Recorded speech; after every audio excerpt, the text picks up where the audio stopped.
Hello, I guess my voice is audible. Okay, yes it is. Let's continue. अपन अभी करने जा रहे हैं बिकॉज कल तुम्हारा टेस्ट है. सो अभी अपन पढ़ेंगे ह्यूमन हेल्थ एंड डिजीजेस. ये वाले वीडियो में मैं जो बेसिक्स और जो बहुत सिंपल टर्म्स है जिसको याद करने की जरूरत है मोस्टली वो इस वीडियो में कवर करूंगा ताकि जल्दी वीडियो कवर होकर के मैं अपलोड कर लूं. तो जब तक मैं दूसरी वीडियो बनाऊं ह्यूमन हेल्थ एंड डिजीजेस पे तब तक तुम इस वीडियो को 2 या 3 बार देख लो सो दैट तुम्हें याद हो जाए. ये वीडियो को 1.5x या 2x पर होगा तो देखोगे तो बेटर रहेगा, और 1 या 2 बार देख लोगे तो इनफ है तुम्हारे टेस्ट के लिए. तो इसमें अपन इस चैप्टर में क्या पढ़ने जा रहे हैं, basically human health and diseases. पढ़ के ही समझ में आ रहा है कि अब तक अपन ने बहुत सारी चीजें पढ़ ली है. अभी अपन जानेंगे डायरेक्टली कि हेल्थ किस पर डिपेंड करती है, कि कैसे हमारा जो ह्यूमन शरीर है, कोई भी बैक्टीरिया है, कोई भी वायरस आता है तो उससे फाइट कैसे करता है. इम्यूनिटी शब्द तुमने सुना होगा, उसका क्या मीनिंग होता है और वो कैसे वर्क करता है हमारे शरीर में. डिजीजेस किस तरीके के होते हैं, किस वजह से होते हैं, और डिजीजेस में ऑब्वियसली सिम्टम्स वगैरह तुम्हें पता होना चाहिए. तो इसमें अपन क्या क्या देखने वाले हैं, डिजीजेस देखने वाले, इम्यूनिटी का पूरा फंक्शन समझने वाले हैं, एड्स, कैंसर, ड्रग्स और अल्कोहल अब्यूज वगैरह जो होती है उसके बारे में भी अपन डिस्कस करेंगे. और इसके बाद अगर टाइम बचता है तो मैं ये एनसीईआरटी का जो हाईलाइटेड पार्ट है उसको भी एक बार अच्छे से डिस्कस करके अपलोड कर दूंगा. ठीक है, तो चलते हैं आगे. अपन डिजीजेस पर सबसे पहले जाते हैं, क्या क्या डिस्कस करने वाले हैं. सबसे पहले वर्ड जान लो, पैथोजन. पैथोजन मतलब ये है हमारा ह्यूमन शरीर. इसको कुछ डिजीज होगा, अंदर से तो होगा नहीं, कुछ ना कुछ एक बाहर से एक एजेंट की जरूरत पड़ेगी जो कि शरीर में जाएगा. अलग अलग मेथड्स के थ्रू, हो सकता है हवा से जाए, हो सकता है सांस से जाए, हो सकता है किसी खाने में खराबी हो, कंटामिनेटेड फूड जिसे अपन कहते हैं, उसकी वजह से जो पार्टिकल होता है, जो ऑर्गेनिज्म होता है जो कि उस तरीके का डिजीज कॉज करता है, उसे क्या कहते हैं, पैथोजन. अपन डिस्कस करने वाले typhoid, pneumonia, common cold, amoebiasis, malaria, ascariasis, filariasis और फंगल इन्फेक्शंस. मोस्ट ऑफ के तो नाम अपन ने सुन ही रखे हैं. यहां से ये चीज याद कर लेनी कि टाइफॉइड जिस पैथोजन की वजह से होता है that is nothing but bacteria. यानी कि बैक्टीरिया की वजह से टाइफॉइड हो सकता है, उस बैक्टीरिया का नाम भी है. जब अपन टाइफॉइड या न्यूमोनिया का डिस्कशन करेंगे तो जानेंगे कि उस बैक्टीरिया का नाम क्या है. तो बैक्टीरिया की वजह से डिजीज होने वाले अपन इस चैप्टर में पढ़ेंगे टाइफॉइड. टाइफॉइड बैक्टीरिया की वजह से होता है, न्यूमोनिया भी बैक्टीरिया की वजह से होता है, इस बात को याद रखना है. Viral, obviously virus, common cold virus की वजह से होता है. Protozoan infection, what do we mean by protozoan. Animal kingdom अगर अपन 11th में पढ़ेंगे तो उसमें अपने को पता चलेगा कि 5 क्लासेस होती है. एक होता है मोनेरा. 5 किंगडम्स होती है, एक होता है मोनेरा, एक होता है प्रोटोजोआ, एक होता है अपना फंगाई, और दूसरे ये बाकी जो रिमेनिंग होता है वो अपना प्लांटी और एनिमिलिया. तो ये जो प्रोटोजोआ वाली कैटेगरी है, अगर इसको मैं अच्छे से बताने जाऊं तो फर्स्ट ऑफ ऑल प्रोटोजोआ कैसे ऑर्गेनिज्म होते हैं, यूनिसेल्युलर, सिर्फ एक सेल वाले होते हैं, यूनिसेल्युलर, बिल्कुल बैक्टीरिया के जैसे, but they are not bacteria, they are eukaryotes. Eukaryote means, अभी बैक्टीरिया क्या होता है ना, वो मोनेरा से बिलोंग करते हैं. इट मींस वो यूनिसेल्युलर तो होते हैं बट वो क्या होते हैं, प्रोकैरियोट होते हैं. उनका जो न्यूक्लियस होता है वेल डेवलप्ड नहीं होता है. जो इनका डीएनए वाला स्ट्रक्चर है वो साइटोप्लाज्म में ऐसे ही फ्रीली घूम रहा होता है. मैंने ये बात तुम्हें बताई थी. यूकैरियोट अच्छे से, जो न्यूक्लियस का एक मेम्ब्रेन होता है, एक कवरिंग होती है न्यूक्लियस की जिसके अंदर जेनेटिक मटेरियल स्टोर्ड होता है. तो प्रोटोजोआ यूकैरियोट तो होंगे बट यूनिसेल्युलर होंगे. तो ऐसे ऑर्गेनिज्म को अपन प्रोटोजोआ कहते हैं. और वैसे ऑर्गेनिज्म क्या क्या कॉज कर सकते हैं, अमीबेसिस कर सकते हैं, क्या मीनिंग है उसका, क्या सिम्टम है उसके, क्या क्या हो सकता है, रिजल्ट्स क्या क्या मिलते हैं, वो भी अपन देखेंगे. और मलेरिया, हेलमिंथ इन्फेक्शंस में आता है एस्कैरियासिस, फिलारियासिस.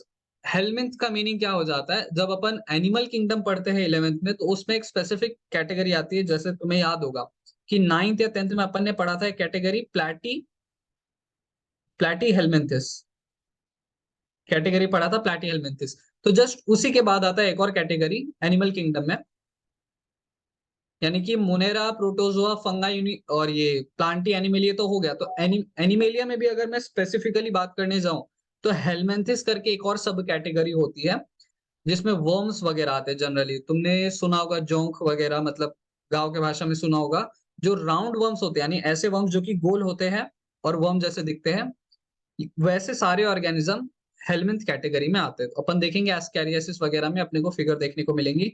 और फिलारियासिस, जो कि अपना हाथी पाव, किसी को देखा है तुमने जिसके पैर एकदम बड़े हो जाते हैं हाथी की तरह, एलिफेंटियासिस भी कहते हैं इसे. फिलारियासिस, एलिफेंटियासिस भी इसे कहा जाता है. और फंगल इन्फेक्शन तो पता ही है, फंगस की वजह से होता है कि जो इंसान ज्यादा देर तक नहीं नहाता या ना धुले हुए कपड़े पहनता है, पसीने वाले कपड़े पहनता है, तो ऐसे केस में उसे क्या हो जाता है, फंगल इन्फेक्शन हो जाता है। टीनेज में आते आते थाइस के बीच में भी फंगल इन्फेक्शन हो जाना बहुत कॉमन होता है। तो सबसे पहले अपन बात करते हैं टाइफाइड की। उसके पीछे जो अपना बैक्टीरिया है वो है साल्मोनेला टाइफी। कहाँ पर वो रिजाइड करता है, यानी कि अपने को डिजीज के बारे में सबसे पहले तो ये जानना है कि कॉज कौन कर रहा है, दूसरा कि वो रहता कहाँ है, यानी कि वो होस्ट वो रहता कहाँ पर है, कंटेमिनेट होता किस वजह से है।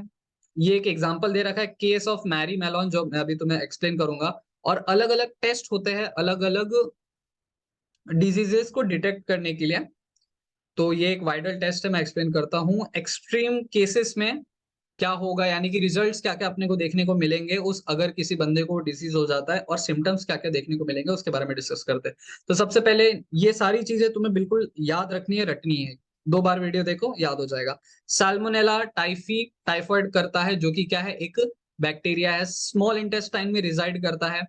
कैसे ट्रांसमिट होता है ह्यूमन शरीर में, कैसे आता है, कंटेमिनेटेड फूड या वाटर, यानी कि जो फूड लंबे टाइम से ऐसे खुले में रखा हुआ है या वो खराब है, तो उसके इनटेक करने से टाइफाइड हो सकता है। वाइडल टेस्ट करके एक टेस्ट है जो कि लेबोरेटरी में किए जाते हैं, जिससे कंफर्म हो जाता है कि टाइफाइड उस बंदे को है या नहीं। इस वाइडल टेस्ट को अपन में डिटेल में पढ़ना नहीं है, बस नाम याद रखना है। एक्सट्रीम केसेस, यानी कि अगर इसे ट्रीट नहीं किया गया या फिर ये एक्सट्रीम बढ़ गया तो क्या हो सकता है, इंटेस्टाइन में क्योंकि ये रहता है तो इंटेस्टाइनल परफोरेशन हो जाता है। परफोरेशन मींस ऐसे छोटे छोटे होल्स क्रिएट हो जाते हैं, लिटरली इंटेस्टाइन में छोटे छोटे होल क्रिएट हो सकते हैं, जिसकी वजह से डेथ भी हो सकती है। सिम्टम्स क्या है, सस्टेन्ड हाई फीवर, सस्टेन्ड मतलब लंबे टाइम तक हाई फीवर रहता है, 39 से 40 डिग्री सेल्सियस तक फीवर रह सकता है लंबे समय के लिए। वीकनेस दिखने को मिलेगी, स्टमक पेन होगा, ऑब्वियसली कॉन्स्टिपेशन होगा, कॉन्स्टिपिकेशन मतलब अपना एक्सक्रीशन में डिफिकल्टी, हेडेक होगा, लॉस ऑफ एपेटाइट, खाने वगैरह का मन नहीं करेगा। न्यूमोनिया की बात करते हैं, किस वजह से होता है, स्ट्रेप्टोकोकस न्यूमोनिया या फिर हीमोफिलस इन्फ्लुएंजे। स्ट्रेप्टोकोकस न्यूमोनिया या हीमोफिलस इन्फ्लुएंजे कहाँ पे अटैक करता है, अपने जो ह्यूमन लंग्स में एल्वियोलाई, तुमने सुना होगा कि ये एक है अपना ह्यूमन लंग और ये है अपना दूसरा ह्यूमन लंग। इसके अंदर जो छोटे छोटे पार्ट्स होते हैं वो क्या है, अपना एल्वियोला। जैसे किडनी में नेफ्रॉन होता है फंक्शनल यूनिट, वैसे ही लंग्स का फंक्शनल यूनिट होता है एल्वियोला। तो ये कहाँ पे अटैक करता है, एल्वियोलाई में, लंग्स में। एल्वियोलाई में ये क्या करता है, उसको फ्लूइड से भर देता है। एल्वियोलाई में फ्लूइड से भर देता है तो ऑब्वियसली सांस लेने में दिक्कत होगी। वो हवा की जगह है, हवा की जगह पे पानी भर जाएगा तो क्या एयर का डिफ्यूजन होगा, क्या ऑक्सीजन CO2 में कन्वर्ट होगी, नहीं होगी। ऑक्सीजन एब्जॉर्ब अच्छे से नहीं हो पाएगा। बात करते हैं सिम्टम्स की। चिल्स चिल्स और फीवर्स देखने को मिलेगा। What do we mean by chill, कभी तुमने देखा होगा कि फीवर आता है फीवर चला जाता है, तो उसी को चिल्स कहते हैं। न्यूमोनिया में फीवर आना जाना ये लगा रहता है, फीवर रहता है, कफ होती है, हेडेक होती है। सीवियर केसेस में क्या हो सकता है, लिप्स और फिंगर नेल्स जो कि ग्रे कलर के होते हैं, नॉर्मली मींस ग्रे तो नहीं होते बट सिमिलर टाइप के कलर होते हैं, और धीरे धीरे ब्लूइश कलर होना शुरू हो जाते हैं। इट मींस अपन ने समझ लिया कि वो कैसा है, सीवियर केस। अगर मैं इसका सिम्टम्स तुम्हें एक अच्छे तरीके से एक्सप्लेन करने जाऊं, तो जैसे अपने को कॉमन कोल्ड होता है ना, उसी का समझ लो एक एक्सट्रीम फॉर्म होता है निमोनिया। स्प्रेड किस किस वजह से हो सकता है, aerosol droplets. What do we mean by aerosol droplets, मतलब जब अपन छींकते हैं तो उसमें ना छोटे छोटे से लिक्विड के ड्रॉपलेट्स निकलते हैं, इसी को अपन क्या कहते हैं, एरोजोल। यानी कि हवा में लिक्विड का मिक्सचर होना, उसे क्या कहते हैं, एरोजोल। जैसे अपन एक स्प्रे आता है जिसको पौधों में पानी डालने के लिए, एक ऐसा स्प्रे आता है या फिर जो नाई लोग यूज करते हैं, उससे जो पानी निकलता है ना, उसे भी एरोजोल ड्रॉपलेट्स अपन कह सकते हैं। तो फिर ऐसा एरोजोल ड्रॉपलेट्स जिसमें ये बैक्टीरिया अगर होगा तो न्यूमोनिया हो सकता है। शेयरिंग ग्लासेस या यूटेंसिल्स जूठा करेंगे बंदे को होगा तो ऑब्वियसली हमें भी हो जाएगा। कॉमन कोल्ड वायरस की वजह से होता है, वायरस का नाम है rhino virus. Nose respiratory passage but not lungs. Pneumonia में क्या होता था, लंग्स को इफेक्ट करता था, बट इसमें क्या होता है, नाक तक ही सीमित रहता है, और जो अपना रेस्पिरेटरी पैसेज है, यानी कि जो अपना लैरिंग्स फेरिंग्स वाला एरिया, गला तक, क्योंकि गले में अपने को होर्सनेस देखने को मिलती है, यानी कि गले में खराश वगैरह ये सारी चीजें होती रहती है। नेजल कंजेशन एंड डिस्चार्ज, नाक बंद रहना या नाक का डिस्चार्ज, नाक गीली हो जाना। लास्ट फॉर 3 to 7 days, यानी कि दवाई वगैरह नहीं भी लेंगे तो 3 या 7 दिनों में ये ऑटोमेटिकली ठीक हो जाता है, अगर घर से ही अच्छे से ट्रीटमेंट करी जाए तो। ट्रांसमिशन कंटेमिनेटेड ऑब्जेक्ट्स और नेजल ड्रॉपलेट्स, किसी बंदे को है, पता ही होगा ये कि किसी को कॉमन कोल्ड है, सामने गया उसने छींक दिया, तो तुम्हें भी हो सकता है, और कंटेमिनेटेड ऑब्जेक्ट्स की वजह से भी हो सकता है। सिम्टम्स हॉर्सनेस, गले में खराश, कफ, खांसी, हेडेक और थकावट। कॉमन कोल्ड हम सबको हुआ है, पता है कैसा होता है। बात करते हैं अमीबैसिस की। ये इंपॉर्टेंट है, इसके बारे में क्वेश्चन आने के चांसेस है। क्या? एंटामीबा हिस्टोलिटिका, ये इसका नाम है, पैथोजन का नाम है, जो कि क्या कॉज करता है? एमीबैसिस कॉज करता है। ये एक पैरासाइट है। What do mean by parasite? कि ऐसा एक ऑर्गेनिज्म जो कि ह्यूमन के अंदर ही रहता है। कुछ ऐसे होते हैं ना कि आ करके अफेक्ट करके लगा करके बस हो गया उनका काम। लेकिन कुछ ऐसे होते हैं ना जो कि ऑर्गेनिज्म ह्यूमन के अंदर ही रहते हैं, जो ह्यूमन खाता है, जो न्यूट्रिशन लेता है, वो उसी से ये लोग न्यूट्रिशन चुरा करके ह्यूमन में रह रहे होते हैं। दस ऑब्वियसली ये लोग बैक्टीरिया या जो भी पैथोजन है तो ह्यूमन की हालत खराब करेंगे। तो ये उस ऐसे ऑर्गेनिज्म को क्या कहते हैं? पैरासाइट, जो कि इंसान को अपना घर बना करके रहते हैं। लार्ज इंटेस्टाइन में प्रेजेंट होता है। एंटामीबा हिस्टोल्टिका लार्ज इंटेस्टाइन में प्रेजेंट होता है ह्यूमन के। कैरियर किस वजह से हो सकता है? हाउस फ्लाई की वजह से हो सकता है। यानी कि हाउस फ्लाई तुमने देखा होगा कि वो ये जो फीसेस होते हैं, फीसेस मींस एक्सक्रीटरी मैटर, जो अपन ह्यूमंस एक्सक्रीट करते हैं। तो हाउस फ्लाई तुमने देखा होगा, मक्खियां। अगर वो किसी ऐसे इन्फेक्टेड पर्सन के फीसेस पर जाकर के बैठी हो और वही मक्खी आकर के खाने पर बैठ जाए, this is really very gross, मतलब बहुत ही डिस्गस्टिंग चीज है। हाँ, तो ऐसे केसेस में क्या हो सकता है? तुम्हें एंटामीबा हिस्टोल्टिका जो पैथोजन है तुम्हारी बॉडी में एंटर करके रह सकता है, जिससे तुम्हें क्या हो सकता है? अमीबैसिस हो सकता है। Last for 3 to 7 days। Source क्या क्या हो सकता है? For food and contaminated water obviously, with faecal matter, यानी कि उसमें फीकल मैटर जैसे हाउस फ्लाई की वजह से थोड़ा सा भी आ जाए तो ऐसे में अमीबैसिस हो सकता है। याद रखना है कौन सा पैथोजन है? एंटामीबा हिस्टोल्टिका। सिम्टम्स की बात करते हैं तो कॉन्स्टिपेशन, एक्सक्रीशन में दिक्कत होना, एब्डोमिनल पेन, क्रैम्प्स, स्टूल, मतलब स्टूल अच्छा नहीं निकलना, लाइक नॉर्मल जैसा होता है वैसा नहीं, पेट खराब हो जाना, एक्सेस म्यूकस निकलना और ब्लड क्लॉटिंग होना। ठीक है, बात करते हैं अगर सिम्टम्स में 2 या 3 भी याद रख लेना, that is enough, like constipation, abdominal pain and excess mucus, that is also enough. बात करते हैं मलेरिया की। 3 अलग अलग इसकी वजह से हो सकता है। इसमें अपन स्टडी करेंगे ना मलेरिया की कुछ स्टेजेस होती है कि कैसे इंसान में मलेरिया होता है और मलेरिया की जो साइकिल है वो चलती कैसे है, अभी जस्ट अपन देखेंगे। तो कौन से पैथोजन की वजह से हो सकता है? प्लाज्मोडियम, सबसे पहले तो नाम याद रखना है, सिंपली प्लाज्मोडियम। प्लाज्मोडियम वाइवैक्स की वजह से हो सकता है, एक पैथोजन है प्लाज्मोडियम मलेरियम, इसकी वजह से हो सकता है। और जो सबसे डेंजरस वन है जो कि प्लाज्मोडियम फैल्सीपैरम, और ये जो डिजीज कॉज करता है उसको स्पेसिफिकली क्या कहा जाता है? मैलिग्नेंट। मोस्ट सीरियस फॉर्म है किसका? मलेरिया का, that is plasmodium falciparum. I guess Alexander the great जो था, अलेक्जेंडर द ग्रेट, या फिर एक और जो है, I don't remember the name, हाँ नेपोलियन, उन दोनों में से किसी की, शायद अलेक्जेंडर की डेथ ना ये मलेरिया से ही हुई है। और ये जो अपना मॉस्किटो है, it is the second most dangerous animal जो कि रिस्पॉन्सिबल है बहुत सारी लाइव्स को लेने में, यानी ह्यूमंस के कंपैरिजन में इन भाई साहब ने बहुत जिंदगियां ली है। तो सबसे टॉप नंबर पे कौन आता है? If you can guess, that's obviously us humans. सबसे ज्यादा एनिमल्स को किल करने वाले ह्यूमंस ही है और कोई नहीं। 1 मिनट रुकना। Am I audible? Hello, hello, hello, hello. Okay, I guess I am audible. Okay, let's continue. मैंने माइक चेंज करी एक्चुअली, दैट्स। ठीक है, plasmodium falciparum, plasmodium malaria, plasmodium vivax, ये तीनों पैथोजन का नाम याद रखना है। टू होस्ट, यानी कि वो किस में रह सकता है? होस्ट का मीनिंग समझो कि ये है, मानकर चलो ह्यूमन, ये है पैथोजन, ये जिसको अफेक्ट करेगा वो क्या हो जाएगा? अपना होस्ट। और ये जो अफेक्ट कर रहा है इसे क्या कहते हैं? पैथोजन। पैथोजन, इसके बारे में तुम्हारे भाई से पूछोगे तो वो भी बहुत सारी डिटेल्स तुम्हें बता देगा। एंड आई गेस अब तक भी तुमने ह्यूमन हेल्थ एंड डिजीजेस के बारे में थोड़ा बहुत पढ़ ही लिया होगा। ठीक है, तो ह्यूमन में एक होता है लाइफ साइकिल इसका, दूसरा होता है मॉस्किटो में। ह्यूमन में सेक्सुअल लाइफ साइकिल होता है, असेक्सुअल वो देखेंगे। ह्यूमन में होता है असेक्सुअल लाइफ साइकिल, यानी कि जो प्लाज्मोडियम अपना जो ऑर्गेनिज्म है वो ह्यूमन के अंदर असेक्सुअल रिप्रोडक्शन करता है, बट मॉस्किटो में आने के बाद उसके अंदर वो क्या करता है? सेक्सुअल रिप्रोडक्शन करता है। अभी अपन देखेंगे लाइफ साइकिल ऑफ प्लाज्मोडियम। अब प्लाज्मोडियम है वो ह्यूमन बॉडी के अंदर एंटर करता है स्पोरोजाइट्स के फॉर्म में, यानी कि जस्ट एक अंडे के फॉर्म में। ह्यूमन बॉडी के अंदर स्पोरोजोइट्स, यानी समझ लो प्लाज्मोडियम के अंडे के फॉर्म में।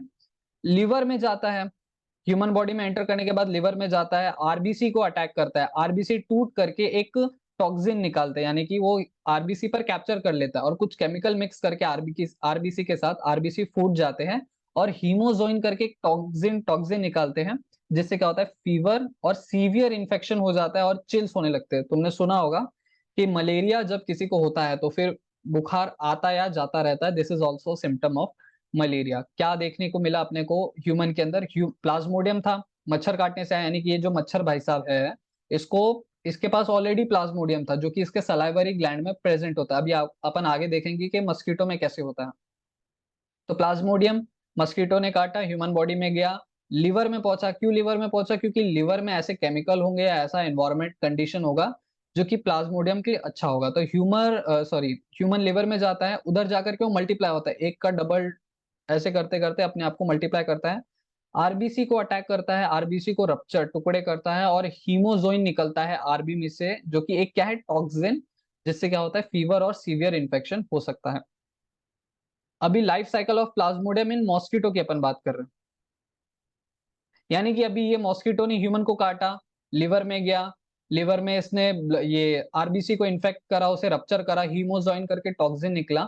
अब ये बंदा क्या हो गया? मलेरिया से इन्फेक्ट हो गया। अभी अगर फिर से कोई हेल्दी मॉस्किटो आता है और इस बंदे को काटता है तो इसके ब्लड के थ्रू ये मॉस्किटो में भी चला जाता है और इस मॉस्किटो के सलाइवरी ग्लैंड में ये प्रेजेंट होता है। अब वो जो नया फ्रेश मॉस्किटो था ये वाला, अब वो भी अगर किसी और को काटने जाएगा तो दूसरे बंदे को भी मलेरिया हो जाएगा और ये साइकिल चलता रहता है।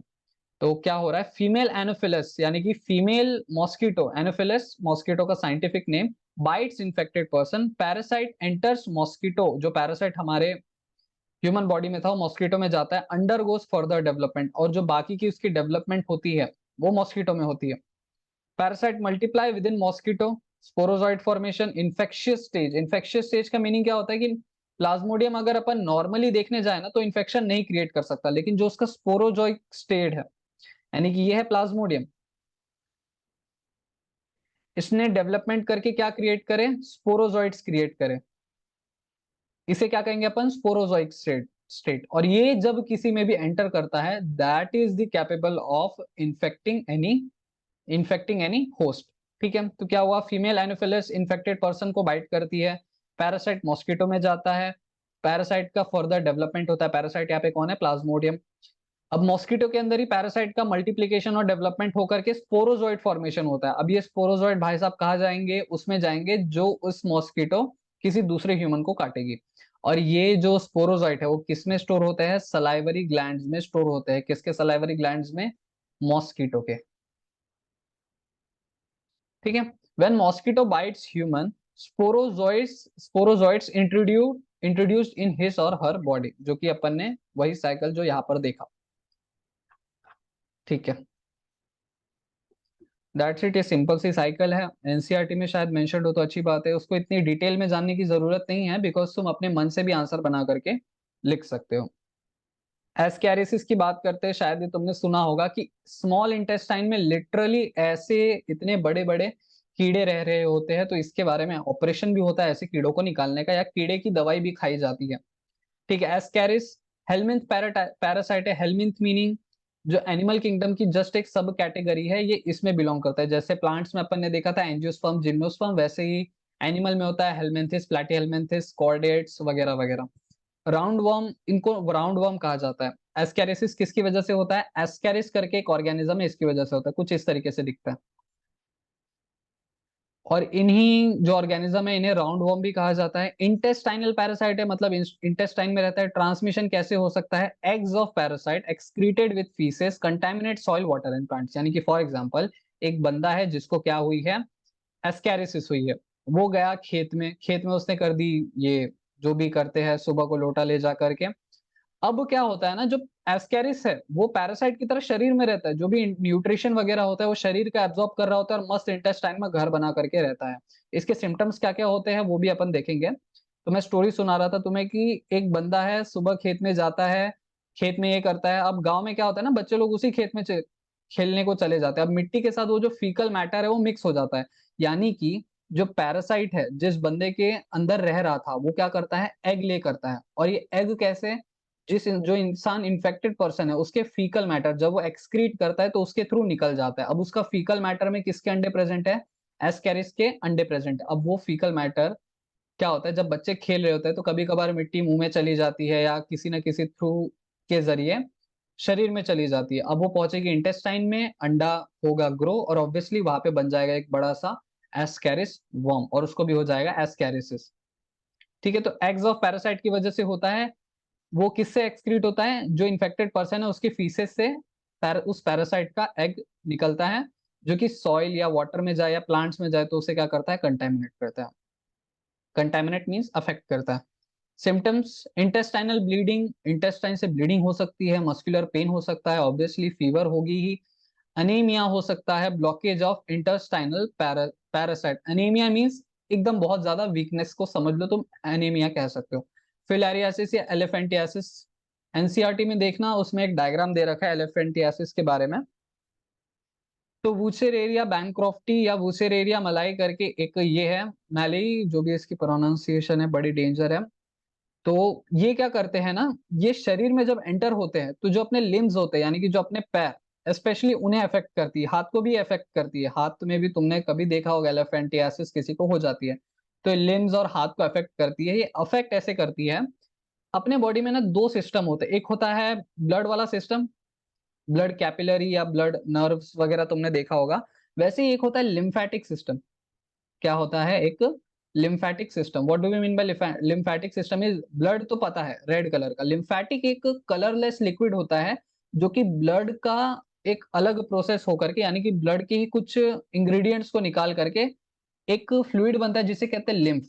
तुमने सुना ही होगा, यानी कि ये ब्लड है मानकर चलो, ब्लड मैंने से कुछ ऐसी इंग्रेडिएंट्स निकाल लिए तो उसकी वजह से वो ब्लड किस में कन्वर्ट हो जाता है, लिम्फ में। अब ये लिम्फ का भी कुछ स्पेसिफिक फंक्शन हो जाता है, जैसे कि लिम्फ का जो हमारी बॉडी में पूरा एक नेटवर्क होता है अच्छे तरीके से।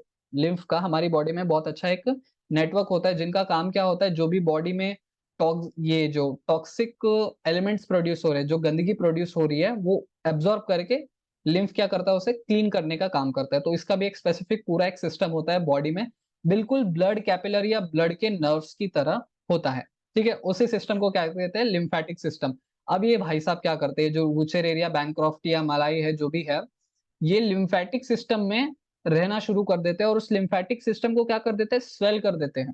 लिम्फेटिक जो वेसल्स है, वेसल्स मतलब वही जैसे अपना ब्लड वेसल होता है वैसे लिम्फेटिक वेसल्स होते हैं, इन्हें क्या करते हैं, स्वेल करना शुरू कर देते हैं, जिस वजह से जो वो एरिया है जहां पर ये फिलारियासिस या एंटी एलिफेंटियासिस वाला क्या नाम है पैथोजन रह रहा है, वहां पर क्या क्रिएट कर देते हैं, इन्फ्लामेशन। इन्फ्लामेशन मींस दैट्स वो सूजन वगैरह क्रिएट कर देते हैं। स्लोली डेवलपिंग क्रोनिक इन्फ्लामेशन, ये जीवन भर रहता है साथ में, of organ in which they live. Lymphatic vessels of lower limbs में ये रिजाइड करता है यानी रहता है। फिलारियासिस का क्या मीनिंग हुआ, फिलारियासिस अपन तब कोट करेंगे, मतलब तब कहेंगे कि फिलारियासिस हुआ है जब जेनिटल ऑर्गन्स भी अफेक्ट हो जाए। यानी कि मैंने तो ऐसे केसेस देखे हैं कि ऐसे ह्यूमंस मतलब नॉर्मल लाइफ में कि जिनको फिलारियासिस भी हुआ रहता है, लाइक उनका जो जेनिटल ऑर्गन है, if to tell you that जो टेस्टिस एंड ऑल होता है वो कुछ एक्सेप्शनली ही बिग होता है, वो लाइक बाहर से भी दिख रहा होता है, तो वो बहुत ही ग्रॉस डिफॉर्मिटी होती है। ग्रॉस डिफॉर्मिटी मतलब ग्रॉस मीनिंग बहुत घिनौना या डिसगस्टिंग टाइप की डिफॉर्मिटी होती है एलिफेंटियासिस। और ये इसका जो vector, vector what do we mean by vector, यानी कि वो एजेंट जो कि पैथोजन को एक से दूसरी चीज में ट्रांसफर करने का काम करता है। जैसे कि फॉर एग्जांपल अपन देखते हैं अपना हाउस फ्लाई, हाउस फ्लाई वो भी क्या है, एक वेक्टर है, यानी कि कहीं से उसने वो क्या कहते हैं उस तरीके का पैथोजन एक्वायर करा, अब वो जाकर के किसी दूसरे ह्यूमन के साथ अगर कांटेक्ट में आएगा तो फिर वो उसको ट्रांसफर कर देगा। तो वेक्टर यानी कि जो कि पैथोजन के ट्रांसफर में हेल्प करते हैं उसे कहते हैं अपन पैथोजन। तो मलेरिया के केस में भी फीमेल मॉस्किटो ही रिस्पॉन्सिबल थी और इसके केस में भी वेक्टर कौन है, फीमेल मॉस्किटो ही वेक्टर है। फंगल इन्फेक्शन पता है, माइक्रोस्पोरस फंगस की वजह से हो सकता है, trichophyton, Epidermophyton, ringworm, dry scaly lesions. Ringworm तुमने देखा ही होगा, dry scaly lesions on skin, nail, scalp, इस तरीके के अगर तुम्हें डायग्राम में अगर अच्छे से दिख रहे हैं तो, बिकॉज एनसीईआरटी में भी अच्छे से मेंशन्ड है। स्किन में लाइक डिफॉर्मिटी क्रिएट कर देती है, इंटेंस इचिंग, ये तो पता ही होगा, बहुत ज्यादा खुजली होती है। Heat and moisture help fungi grow, तो वो ऐसी जगह पर जनरली ग्रो करते हैं जहां पर हीट हो, जहां पर पसीना ज्यादा बनता हो, पसीना ज्यादा बनता हो, मेरा इससे मेरा मतलब है कि वहां पर पसीना बनता तो हो, बट उस पसीने को सूखने को टाइम नहीं मिलता हो, या फिर वो पसीने से ही लाइक स्किन बाय स्किन रब कर करके जो फंगस है उसको ग्रो होने के लिए एक अच्छा सा एटमॉस्फेयर मिल जाता है और फंगस ग्रो हो जाता है। स्किन फोल्ड्स जैसे कि अपने आर्मपिट्स हो गए, अपने जो फिंगर्स के बीच में जो गैप होता है वो हो गया, ग्रोइन यानी कि जो थाइस के पास वाला रीजन होता है, अपर थाई के पास वाला, टोज में भी हो जाता है, नेक में भी हो जाता है, पता है अपने को। एक्वायर्ड फ्रॉम सॉइल हो सकता है, इन्फेक्टेड टॉवल, ऑब्वियस सी बात है किसी बंदे को अगर फंगस का इन्फेक्शन होगा कहीं पर भी, उसका टॉवल यूज करोगे तो फंगस हो सकता है, कंघी से भी होता है और कपड़ों से तो ऑब्वियसली होता ही है, खराब कपड़े पहनोगे तो। अब ये लिम्फोसाइट एंड ऑल वगैरह अपन नेक्स्ट वीडियो में कंटिन्यू करेंगे, ये क्वेश्चंस भी डिस्कस करेंगे, इम्यूनिटी का क्या मीनिंग होता है इसके बारे में भी डिस्कस करेंगे आगे जा करके। अभी अपन मैं ये ढूंढ रहा हूँ कि जो कैंसर वगैरह में उसके बारे में भी तुम्हें कुछ बता देता हूँ, सो दैट कवर हो जाए। इम्यूनिटी सिर्फ एक वीडियो में कवर कर देंगे। Immunity is like the half of this chapter. Allergy, auto immunity, lymphoid organs. Okay next.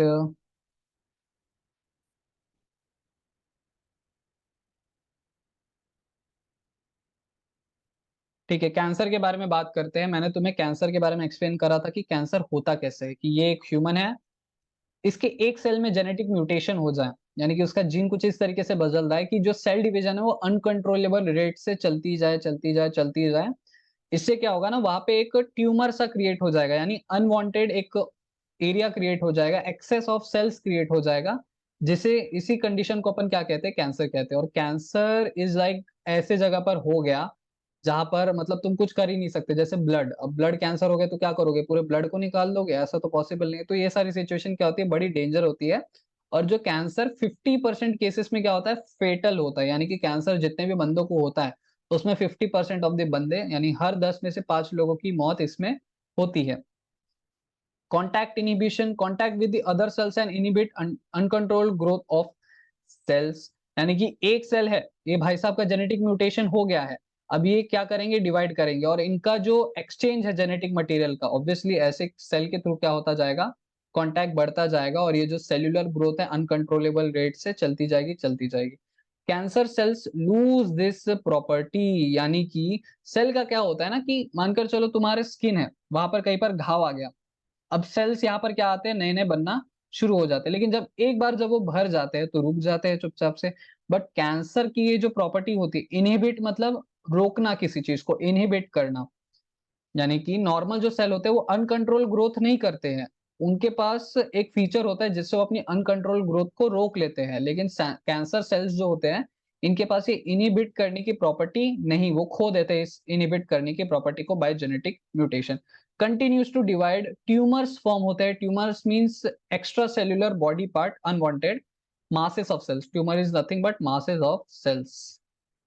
यानी कि मानकर चलो तुम्हें पता चला कि मतलब तुम्हें नहीं यार, आई I मीन किसी भी बंदे को अगर पता चला कि उसके स्किन पर एक ऐसा अनवांटेड ट्यूमर क्रिएट हो रहा है, तो उसने क्या करा, उतना पूरा जितना भी हिस्सा ट्यूमर का है उससे थोड़ा सा ज्यादा हिस्सा काट करके निकाल करके फेंक ही दिया। इट मीन्स जो मेन कैंसर सेल था जिसकी वजह से कैंसर शुरू हुआ वो भी अभी चला गया होगा, यानी कि अब जितने भी बचे खुचे सेल होंगे वो सारे वैसे सेल होंगे जो कि हेल्दी होंगे, जिनमें जेनेटिक म्यूटेशन नहीं होगी। और ये जेनेटिक म्यूटेशन ऐसा होता है ना कि कभी भी किसी को भी हो सकता है, कभी भी किसी को भी, बट स्टिल टेंशन वाली बात नहीं, बिकॉज हमारे ह्यूमन बॉडी में ऐसे फंक्शन होते हैं जो कि कैंसर सेल्स को डिटेक्ट करते हैं, और जैसे ही पता चलता है कि कैंसर सेल है उसको वो मार डालने का काम करते हैं। यही चीज अपन सीखेंगे इम्यूनिटी में। ट्यूमर्स के बारे में अपन नेक्स्ट वीडियो में ही डिस्कस करेंगे। ओके, तो अपन बाकी चीजें जो है वो नेक्स्ट वीडियो में डिस्कस करते हैं, तब तक इतना जो है तुम अच्छे से इसको रिपीट पर देख लो एक या दो बार। Thank you.